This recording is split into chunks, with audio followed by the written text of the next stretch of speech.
Емануел Шакич сега. Бовион смени посоката. Сега Шакич.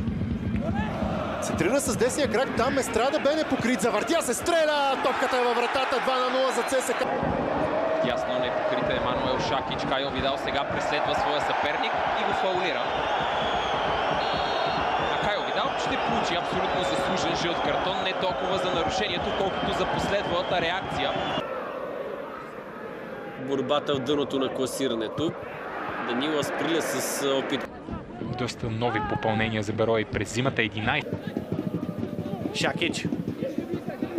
Шакич центрира, само че се получава по-скоро удар. Така или иначе той е неточен.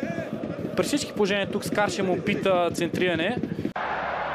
Ситуация, която се развива в наказателното поле, там където домакините имат претенции за Дуспа. Малък процент от двубоите, които Иван Тасев изигра за Пирин, са в елита на българския футбол.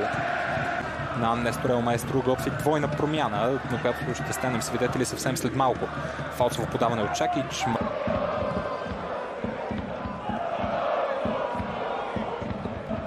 Шакич. Лошо първо докосване на Шакич. Наказателното поле е добре затворен от Янков, който не му остави пространство, от което да шутира. Емануел Шакич с центриране има го и завършващи. Казал още по-навътре, ЦСКА обаче отново бърка. ЦСКА е отбор, който да се бори за всички трофеи. Всичко друго на зон загуби притежанието.